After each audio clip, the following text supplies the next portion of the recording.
नमस्कार साथियों, आप सभी का स्वागत है आपके अपने किराड़ू क्लासेस के इस बेहतरीन यूट्यूब चैनल के ऊपर। और मैं विष्णु कुमार आप सभी का हृदय की गहराई से स्वागत करता हूं।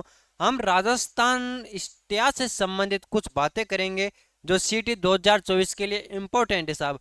आप जो साथी किराड़ू क्लासेस के यूट्यूब चैनल के ऊपर पहली बार आए वह चैनल को सब्सक्राइब कर लीजिएगा और साथ ही बेल आइकन को प्रेस कर दे, जिससे आने वाली वीडियो का नोटिफिकेशन आप तक पहुंच सके। और राजस्थान इतिहास के कुछ क्वेश्चन ऐसे हैं जो पहले एग्जामों के अंदर पूछे गए और जो आगे एग्जाम होंगे उनके अंदर भी पूछे जा सकते हैं।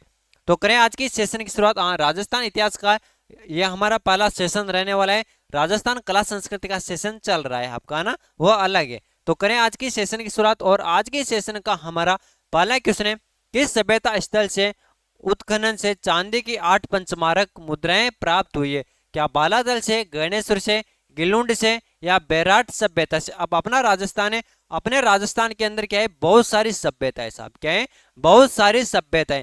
अब इनके अंदर से एक सभ्यता ऐसी है जिसके अंदर चांदी की 8 पंचमारक मुद्राएं मिली है साहब। अब कौन सी सभ्यता है हो जिसे चांदी की 8 पंचमारक मुद्राएं मिली है? क्या बालातल से मिली है, गणेश्वर से मिली है, गिलुंड से मिली है या बेराट से मिली है? जल्दी से कमेंट करके इसका राइट आंसर बता दीजिएगा। बिल्कुल, बहुत बढ़िया।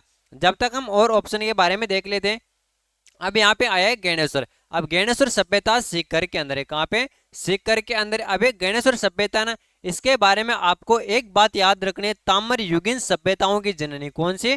ताम्र युगीन, ताम्र युगीन सभ्यताओं की जननी। आपसे सीधा एग्जाम के अंदर पूछेगा कि ताम्रयुगीन सभ्यताओं की जननी कौन सी है, तो ताम्रयुगीन सभ्यताओं की जननी तो है भाई साहब गणेश्वर। चलो क्वेश्चन के ऊपर आते हैं कि चांदी की 8 पंचमारक मुद्राएं प्राप्त हुई। क्या हुई है? चांदी की 8 पंचमारक मुद्राएं, चांदी की 8 पंचमारक मुद्राएं प्राप्त हुई साहब। कौन सी?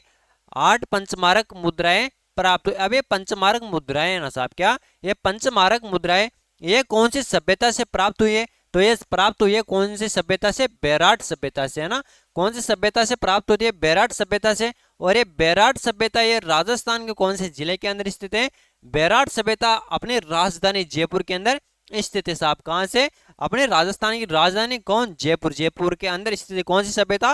बेराट सभ्यता। अब और क्या क्या बातें याद रखनी, अब देखें ना बेराट के बारे में। तो बेराट के अंदर कुल 36 मुद्राएं प्राप्त हुई। कितनी? 36 मुद्राएं प्राप्त हुई है, जिसके अंदर ये 8 मुद्राएं तो पंचमार्क मुद्राएं, जो 8 मुद्राएं ये पंचमार्क मुद्राएं, और फिर 28 मुद्राएं ना साहब। क्या? 28 मुद्रा। ये 28 मुद्रा इंडो ग्रीक मुद्रा है। कौन सी? इंडो ग्रीक मुद्रा, इंडो ग्रीक मुद्रा है साहब, ग्रीक मुद्रा। ये आपको ध्यान रखना है, आपसे एग्जाम के अंदर पूछा जा सकता है कि किस सभ्यता स्थल से उत्खनन से चांदी की 8 पंचमार्क मुद्राएं मिली है? तो कौन सी सभ्यता से? बेराट सभ्यता। बेराट सभ्यता जयपुर के अंदर है। और बेराट से 36 मुद्राएं प्राप्त होती है। कितनी मुद्राएं प्राप्त होती है? 36 मुद्राएं प्राप्त होती है, जिसके अंदर 8 पंचमार्क मुद्राएं और जो 28 मुद्राएं वह इंडो ग्रीक मुद्राएं साहब। चलो स्क्रीनशॉट ले लीजिएगा इसका। उसके पश्चात अगले क्वेश्चन की तरफ हम आगे बढ़ेंगे साहब। और अगला क्वेश्चन है, पुरा स्थल हाड़ से प्राप्त प्राचीन अवशेष संबंधित है। क्वेश्चन पूछा है पुरा स्थल यानी कौन सी सभ्यता है जहां हाड़ से प्राप्त प्राचीन अवशेष संबंधित है? क्या लोह युग से, ताम्र पाषाण युग से, पुरा पाषाण युग से या कांस्य युग से? पुरा स्थल हाड़ से प्राचीन अवशेष संबंधित है, वो किससे संबंधित है? क्या लोहा युग से संबंधित है या ताम्र पाषाण युग से संबंधित है, पूरा पाषाण युग से संबंधित है या कांस्य युग से संबंधित है? जल्दी से कमेंट करके बता दीजिएगा कौन से संबंधित है। बिल्कुल, जब तक हम बात कर लेते किसके बारे में? हाड़ के बारे में। यह हाड़ सभ्यता है ना भाई साहब, ये अपने राजस्थान के कौन से जिले के अंदर स्थित है? हाड़ सभ्यता है उदयपुर के अंदर। कहाँ पे? हाड़ सभ्यता उदयपुर के अंदर स्थित है। अब यहाँ से जो प्राचीन अवशेष प्राप्त हुए हैं वह किससे संबंधित है भाई साहब? किससे संबंधित है? ताम्र पाषाण युग से। कौन किससे संबंधित है?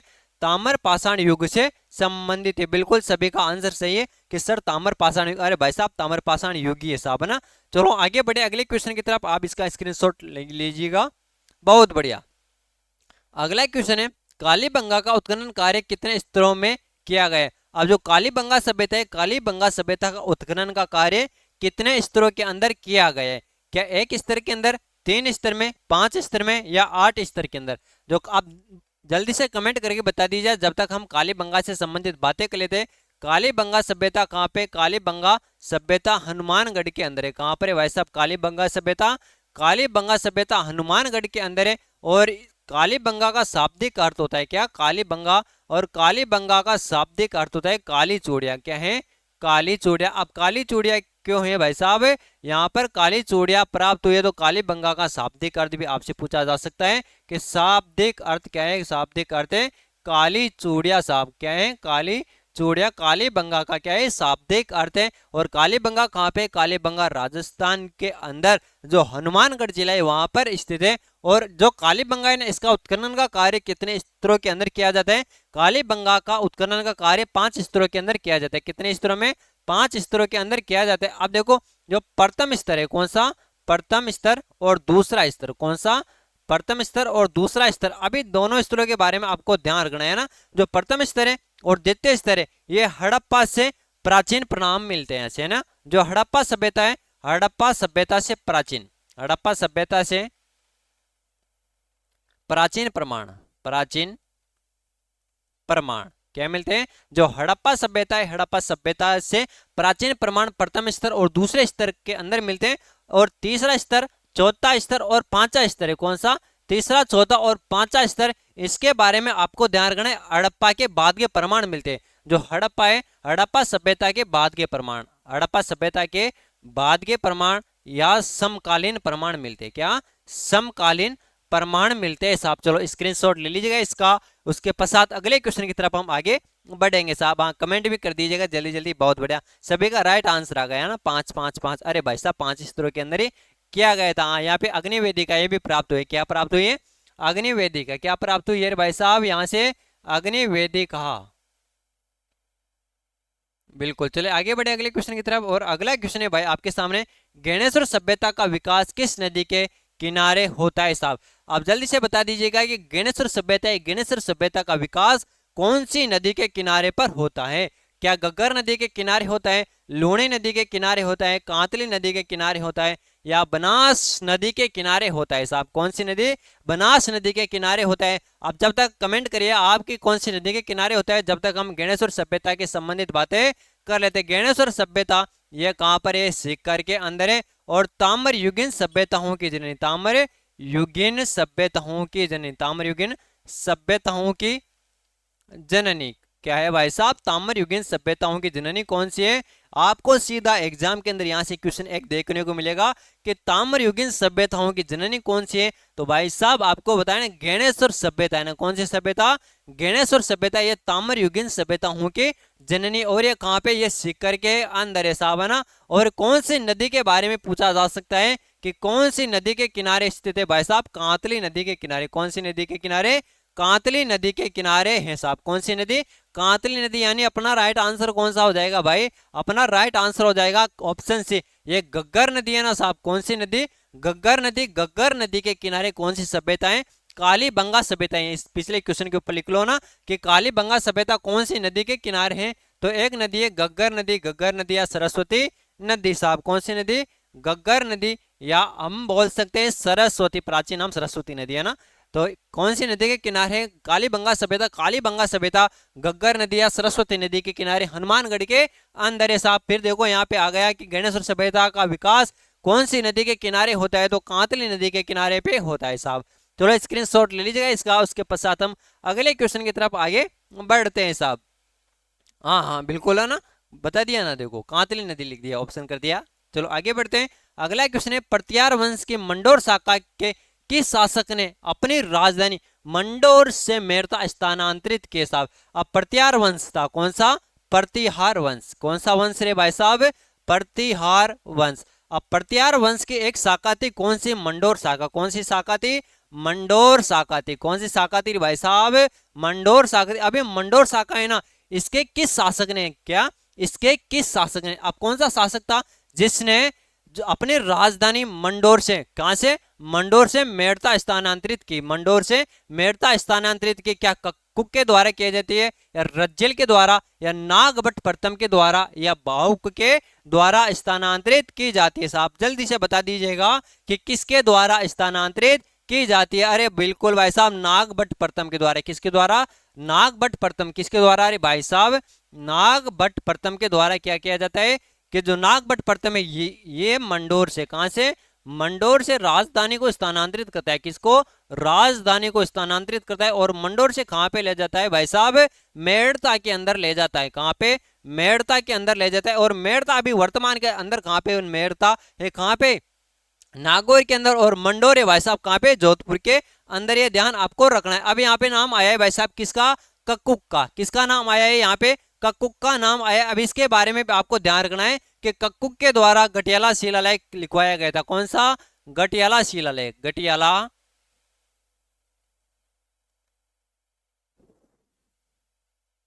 गटियाला शिलालेख भाई साहब इंपॉर्टेंट है ना। गटियाला शिलालेख किसके द्वारा उत्कीर्ण किया गया था, ये कक्कुक के द्वारा उत्कीर्ण करवाया गया था। स्क्रीनशॉट ले लीजिएगा इसका। उसके पश्चात अगले क्वेश्चन की तरफ हम आगे बढ़ेंगे साहब। हाँ, क्लास संस्कृति की क्लास आपकी 8 बजे होगी साहब, है ना, कब होगी, 8 बजे आपकी क्लास संस्कृति की क्लास हो जाएगी ना। चलो आगे बढ़े अगले क्वेश्चन की तरफ। अगला क्वेश्चन है कानड़देव प्रबंध के रचयिता कौन थे। अब भाई साहब इंपोर्टेंट क्वेश्चन आ गया कि कानड़देव प्रबंध, कौन सा प्रबंध, कानड़देव प्रबंध के रचयिता कौन थे भाई साहब, इंपोर्टेंट है यहाँ से। और एग्जाम के अंदर छपने वाला क्वेश्चन है कि कानड़देव प्रबंध के रचयिता कौन थे। क्या कन्हैयालाल सेठिया कानड़देव प्रबंध के रचयिता थे, या पद्मनाभ थे, या जोधराज थे, या नयन चंद्र सूरी थे। बिल्कुल जल्दी से बता दीजिएगा इसका राइट आंसर कौन सा हो जाएगा। अरे बिल्कुल भाई साहब, कौन सा, कानड़देव प्रबंध के रचयिता कौन थे, कानड़देव प्रबंध के रचयिता थे कौन, पद्मनाभ। कौन थे भाई साहब, कानड़देव प्रबंध के रचयिता थे कौन, पद्मनाभ। अब यहाँ पे नाम आया है भाई साहब किसका, जोधराज का। किसका नाम आया है, जोधराज का नाम है। अब जोधराज की भी कुछ ना कुछ रचना तो होगी, इसलिए तो इनका नाम रखा है यहाँ पे, है ना। क्या इनकी कुछ ना कुछ रचना होगी। नयन चंद्र सूर्य, नयन चंद्र सूर्य की भी कुछ न कुछ रचना होगी। कन्हैयालाल सेठिया की कुछ न कुछ रचना होगी। अब बात करते हैं किसके बारे में, कन्हैयालाल सेठिया के बारे में। किसके बारे में, कन्हैयालाल सेठिया के बारे में बात करें तो कन्हैयालाल सेठिया की रचना है पातल पितल। कौन सा, पातल पितल, पातल पितल। कौन सा, अरे भाई साहब पातल पितल किसकी रचना है, पातल पितल रचना है किसकी भाई साहब, कन्हैयालाल सेठिया की। और जोधराज का नाम आया है, जोधराज की रचना है हमीर रासो। कौन सा रासो, हमीर रासो। हमीर रासो किसकी रचना है, हमीर रासो है भाई साहब जोधराज की। और यहाँ पे नाम आया है किसका, नयन चंद्र सूरी का। किसका, नयन चंद्र सूरी का नाम आया है। अब नयन चंद्र सूर्य इनकी रचना है हमीर महाकाव्य। कौन सा महाकाव्य, हमीर महाकाव्य, हमीर महाकाव्य भाई साहब। कौन सा काव्य, हमीर महाकाव्य किसकी रचना है, नयन चंद्र सूरी की रचना है। इनसे एक न एक क्वेश्चन आपको एग्जाम के अंदर देखने को मिल जाएगा साहब। चलो आगे बढ़ते हैं अगले क्वेश्चन की तरफ। और भाई साहब आपका अगला क्वेश्चन रहने वाला है राजस्थान के एकीकरण के समय कुल रियासतों व ठिकानों की संख्या थी। अब राजस्थान का एकीकरण नहीं हुआ था साहब, क्या अपना राजस्थान अपने राजस्थान का एकीकरण नहीं हुआ था। अब उससे पहले अपने राजस्थान अलग अलग क्षेत्रों के अंदर बिखरा हुआ था। कितने अलग अलग बहुत सारे क्षेत्र थे उनके अंदर बिखरा हुआ था। अब कितने तो रियासतें थी और कितने ठिकाने थे, क्या कितनी रियासतें थी कितने ठिकाने थे, तो क्या 17 रियासत और 3 ठिकाने थे, या 19 रियासत या 3 ठिकाने, 21 रियासत और 3 ठिकाने, या 23 रियासत या 3 ठिकाने। जल्दी से कमेंट करके बता दीजिएगा। बिल्कुल बहुत बढ़िया ना। अब एकीकरण से पहले अपने राजस्थान के अंदर 19 रियासतें व 3 ठिकाने थे। कितनी रियासत थी, 19 रियासत थी और 3 ठिकाने थे। अब 3 ठिकानों के बारे में बात करें, किसके बारे में, 3 ठिकाने। अब ये 3 ठिकाने ना, ये कौन कौन से थे, एक लावा, कुशलगढ़,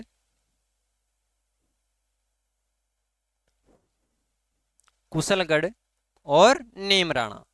ये 3 ठिकाने थे। कितने ठिकाने थे, 3 ठिकाने थे साहब, है ना। और आपको एग्जाम के अंदर एक क्वेश्चन और पूछा जाता है कि जनसंख्या की दृष्टि से सबसे बड़ी रियासत कौन सी थी, है ना। जनसंख्या की दृष्टि से, जनसंख्या की दृष्टि से सबसे बड़ी रियासत कौन सी, सबसे बड़ी रियासत। अब जनसंख्या की दृष्टि से सबसे बड़ी रियासत कौन सी थी भाई साहब, जनसंख्या की दृष्टि से देखे ना तो जयपुर रियासत सबसे बड़ी थी। कौन सी, जयपुर रियासत। और क्षेत्रफल की दृष्टि से देखें कि क्षेत्रफल की दृष्टि से राजस्थान की सबसे बड़ी रियासत कौन सी थी, तो वो थी जोधपुर, है ना। चलो स्क्रीनशॉट ले लीजिएगा इसका। उसके पश्चात हम अगले क्वेश्चन की तरफ हम आगे बढ़ेंगे साहब। बहुत बढ़िया। अगला क्वेश्चन है आपके सामने, जय नारायण व्यास का संबंध किस जिले से है। अब जय नारायण व्यास, ये सीधा एग्जाम में पूछ लेगा कि जय नारायण व्यास का संबंध किस जिले से, तो जयनारायण व्यास का संबंध है कौन से जिले से, जोधपुर से है साहब। कौन से जिले से है, जोधपुर से। स्क्रीनशॉट ले लीजिएगा इसका भी। और हम आगे अगले क्वेश्चन की तरफ। अ, बिल्कुल साहब, हाँ बिल्कुल है ना। हाँ जोधपुर से साहब, जोधपुर से है ना, बिल्कुल। मेरी माँ रोती है तो रोने दो, क्या, मेरी माँ रोती है तो रोने दो। मैं अपनी माँ को हंसाने के लिए सैकड़ों माताओं को रुलाना नहीं चाहता। कितनी बड़ी बात कहिए, मेरी माँ रोती है तो रोने दो, मैं अपनी माँ को हंसाने के लिए सैकड़ों माताओं को रुलाना नहीं चाहता। यह कथन निम्नलिखित में से किसके द्वारा कहा गया है। क्या जोरावर सिंह बारठ के द्वारा कहा गया, या अर्जुन लाल सेठिया के द्वारा कहा जाता है, या बाल मुकुंद बिस्सा के द्वारा कहा जाता है, या प्रताप सिंह बारठ के द्वारा कहा जाता है। तो ये कथन कहा जाता है किसके द्वारा, भाई साहब प्रताप सिंह बारठ के द्वारा कहा जाता है। किसके द्वारा कहा जाता है, प्रताप सिंह बारठ के द्वारा कहा जाता है कि मेरी माँ रोती है तो रोने दो, क्या, मेरी माँ रोती है तो रोने दो, मैं अपनी माँ को हंसाने के लिए सैकड़ों माताओं को रुलाना नहीं चाहता। चलो स्क्रीनशॉट ले लीजिएगा इसका भी। हाँ ये कथन प्रताप सिंह बारठ के द्वारा कहा जाता है ना। आगे बढ़ते हैं। किस समिति की सिफारिश के आधार पर वर्त राजस्थान, क्या, किस समिति की सिफारिश के आधार पर वर्त राजस्थान में मत्स्य संघ का विलयन हो। अब देखो अपने राजस्थान का क्या होता है, एकीकरण होता है। क्या होता है, एकीकरण होता है। अपने राजस्थान का एकीकरण कितने चरणों के अंदर संपन्न होता है, 7 चरणों के अंदर संपन्न होता है। कितने चरणों में, 7 चरणों के अंदर अपने राजस्थान का एकीकरण संपन्न होता है। जिसके अंदर क्या पूछा है कि किस समिति की सिफारिश के आधार पर वर्त राजस्थान में मत्स्य संघ का विलय किया गया। जो ये वर्त राजस्थान है ना, इसका विलय मत्स्य संघ के अंदर किसकी सिफारिश के द्वारा किया गया, तो शंकर देव राय समिति की सिफारिश के आधार पर। किसके आधार पर, शंकर देव राय समिति की सिफारिश पर वर्त राजस्थान में जो मत्स्य संघ है इसका विलय किया जाता है। अब एक समिति का नाम आया है यहाँ पे, कौन सी समिति, पी सत्यनारायण राव समिति। कौन सी, पी सत्यनारायण राव समिति। अब ये पी सत्यनारायण राव समिति है, कौन सी, पी सत्यनारायण राव समिति। इसके बारे में आपको भी ध्यान रखना है कि पी सत्यनारायण राव समिति की सिफारिश पर राजस्थान की राजधानी जयपुर बनाई गई थी। कौन सी, राजस्थान की राजधानी, क्या, जो अपना राजस्थान है, राजस्थान की राजधानी कौन, क्या बनाई गई थी, राजस्थान की राजधानी जयपुर बनाई गई थी। क्या बनाया था भाई साहब, राजस्थान की राजधानी जयपुर को बनाई गई थी। किस समिति की सिफारिश पर, पी सत्यनारायण राव समिति की सिफारिश पर राजस्थान की राजधानी जयपुर निर्धारित की गई थी साहब। बिल्कुल। आगे बढ़ते हैं अगले क्वेश्चन की तरफ हम आगे। चलो स्क्रीनशॉट ले लीजिएगा इसका, बहुत बढ़िया। अगला क्वेश्चन है भाई आपके सामने।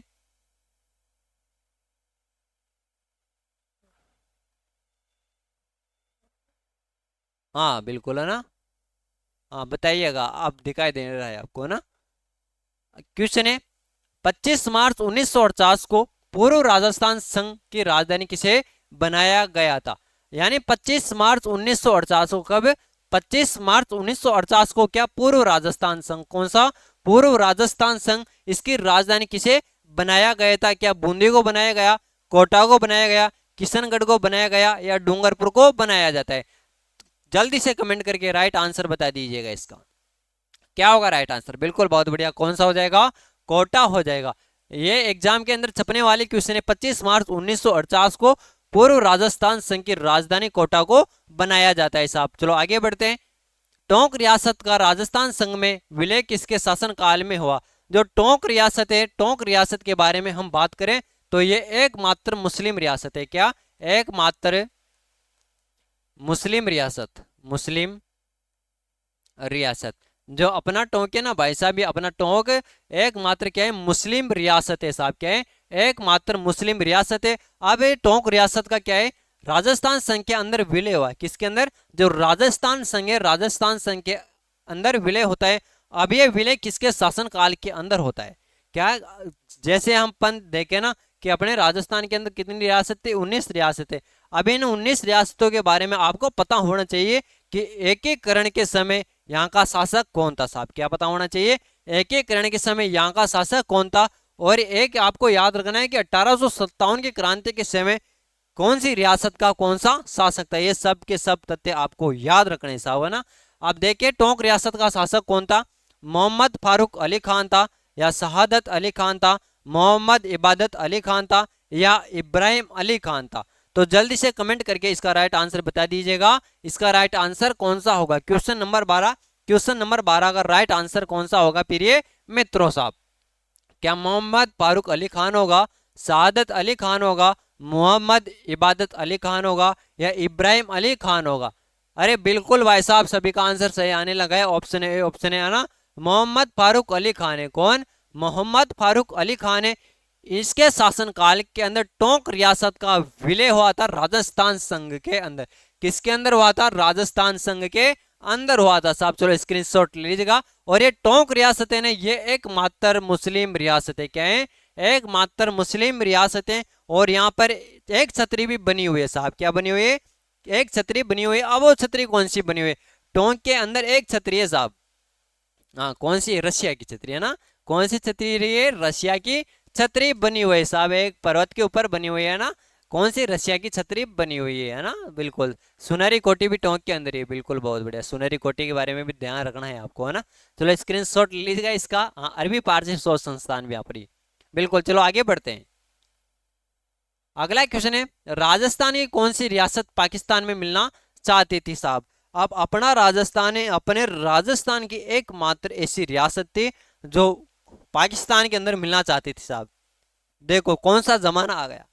सबके सब तो राजस्थान के अंदर रहना चाहते थे, लेकिन एक रियासत थी अपने राजस्थान के अंदर, वो कहाँ पे मिलना चाहती थी? वो पाकिस्तान के अंदर जाना चाहती थी।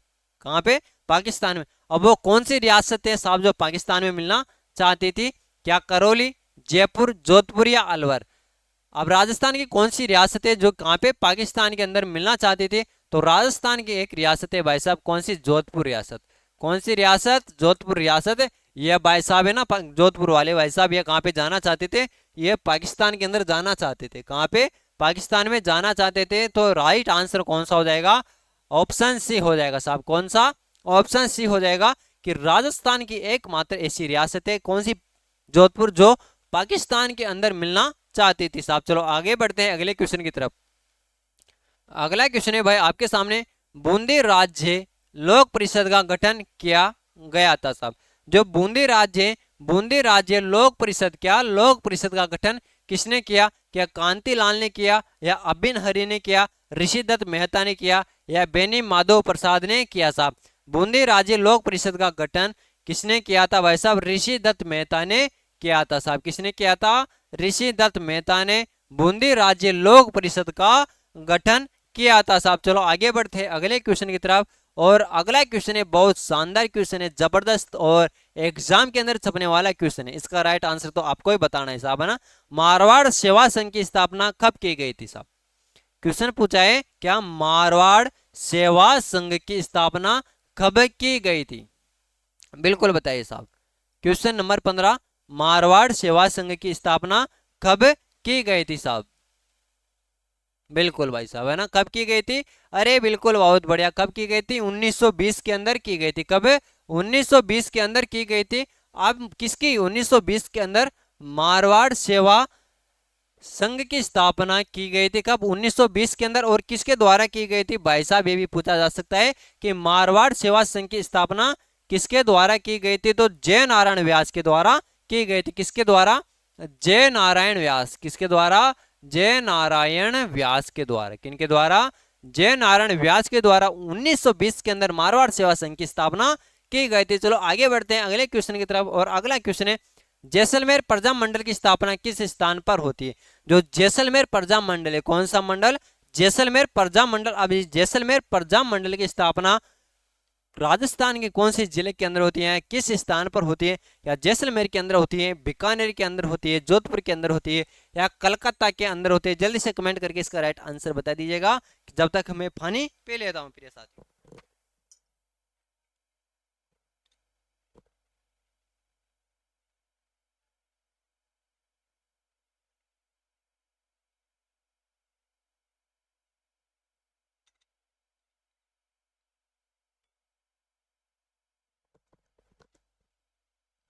बिल्कुल, बहुत बढ़िया साहब, है ना। चलो बता दीजिएगा कौन सा होगा इसके अंदर? बिल्कुल इसके अंदर होगा जोधपुर। क्या होगा राइट आंसर? अपना राइट आंसर होगा साहब इसके अंदर जोधपुर। अब भाई साहब जैसलमेर प्रजा मंडल है, जैसलमेर प्रजा मंडल की स्थापना किस स्थान पर होती है? जोधपुर के अंदर होती है। आप देखो कंफ्यूज होंगे इसके अंदर किस प्रकार से। देखो जैसलमेर प्रजामंडल के बारे में पूछा है तो आपके दिमाग के अंदर सीधा जैसलमेर ही आया है, ये तो श्योर है। क्या है? जैसलमेर है। बहुत सारे विद्यार्थियों का कमेंट भी जैसलमेर ही आ रहे हैं। अरे भाई साहब, जैसलमेर प्रजामंडल की स्थापना जैसलमेर के अंदर नहीं की जाती, ये की जाती है कहाँ पे? जोधपुर के अंदर। और किसके द्वारा की जाती है? मीठालाल व्यास के द्वारा। किसके द्वारा? मीठालाल व्यास के द्वारा। मीठालाल, मीठालाल जी है ना, कौन? व्यास। मीठालाल जी व्यास के द्वारा जोधपुर के अंदर जैसलमेर प्रजामंडल की स्थापना की जाती है। चलो स्क्रीनशॉट ले लीजिएगा इसका। उसके पश्चात हम आगे बढ़ते हैं अगले क्वेश्चन की तरफ। और अगला क्वेश्चन है आपके सामने मेवाड़ पुकार। सीधा दे दिया भाई साहब, क्या? मेवाड़ पुकार। अबे मेवाड़ पुकार है क्या? मोतीलाल तेजावत द्वारा तैयार एक मांग पत्र था जो महाराणा मेवाड़ को प्रस्तुत किया गया था। ऑप्शन बी, मेवाड़ प्रजामंडल का साप्ताहिक अखबार था। ऑप्शन सी, केसरी सिंह बारड़ द्वारा रचित एक शौर्य गाथा थी। या जय नारायण व्यास द्वारा संपादित एक मासिक पत्रिका थी। साहब अबे मेवाड़ पुकार है क्या? क्या भाई साहब, मेवाड़ पुकार क्या है? जल्दी से बता दिएगा। मंजिल हो तुम, सपना हो तुम। मंजिल हो तुम, सपना हो तुम। ऊपर वाले की सबसे सुंदर कल्पना हो तुम। अब बस इतना है इरादा है, सरकारी नौकरी तुझे चाहेंगे खुद से भी ज्यादा। तुझे चाहेंगे खुद से भी ज्यादा, है ना। आप बता दीजिएगा मेवाड़ पुकार के बारे में बताइए, है ना। कौन सा होगा इसका राइट आंसर? अरे बिल्कुल, बहुत बढ़िया। कौन सा ऑप्शन है? मेवाड़ पुकार क्या थी? मेवाड़ पुकार थे मोतीलाल तेजावत द्वारा एक मांग पत्र था। क्या था? मोतीलाल तेजावत है, मोतीलाल तेजावत के द्वारा एक मांग पत्र तैयार किया गया था जो महाराणा मेवाड़ को प्रस्तुत किया गया था। किसको? महाराणा मेवाड़ को प्रस्तुत किया गया था साहब, है ना। ये राइट आंसर हो जाएगा। कौन सा? ऑप्शन ए कि मोतीलाल तेजावत द्वारा तैयार एक मांग पत्र था जो मेवाड़, महाराणा मेवाड़ को प्रस्तुत किया गया था साहब। चलो आगे बढ़ते हैं, स्क्रीनशॉट ले लीजिएगा इसका। उसके पश्चात बहुत बढ़िया बढ़िया, आगे अगले क्वेश्चन की तरफ।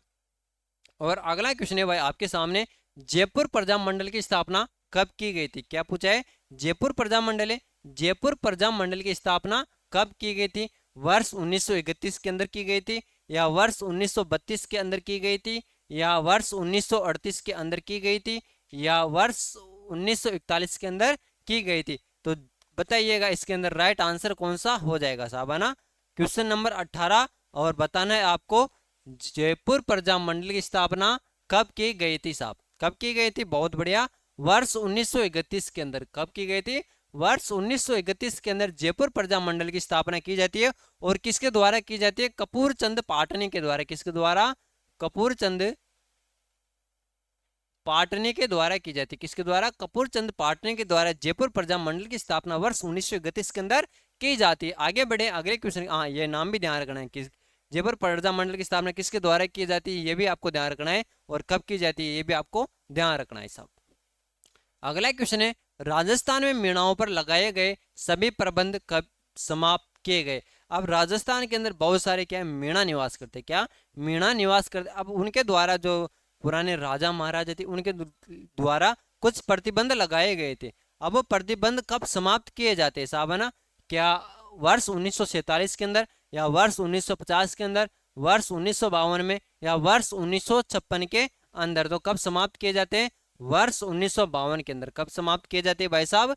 वर्ष 1952 के अंदर राजस्थान में मीणाओं पर लगाए गए सभी प्रतिबंध समाप्त किए गए थे साहब।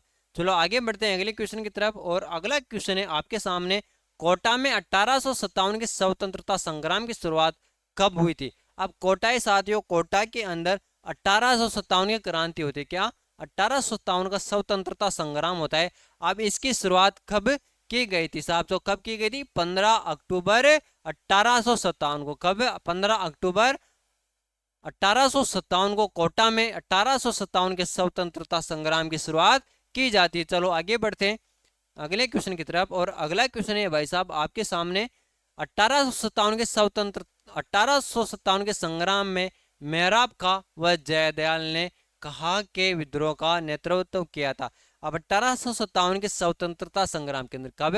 1857 का स्वतंत्रता संग्राम होता है जिसके अंदर मेहराब खां व जयदयाल ने कहाँ का नेतृत्व किया था? क्या कोटा का नेतृत्व किया था, धौलपुर का किया था, भरतपुर का किया था या अलवर का किया था साहब? जल्दी से कमेंट करके इसका राइट आंसर बता दीजिएगा कि इसका राइट आंसर कौन सा हो जाएगा साहब। अरे किसका नेतृत्व किया था इसके अंदर? जो कोटा का नेतृत्व किया था। किसका? कोटा का नेतृत्व किया था साहब, है ना। किसका रे भाई साहब? 1857 के स्वतंत्रता संग्राम में मेहराब का व जयदयाल ने कोटा का नेतृत्व किया था। और कब हुआ था कोटा के अंदर? 15 अक्टूबर 1857 को। कब?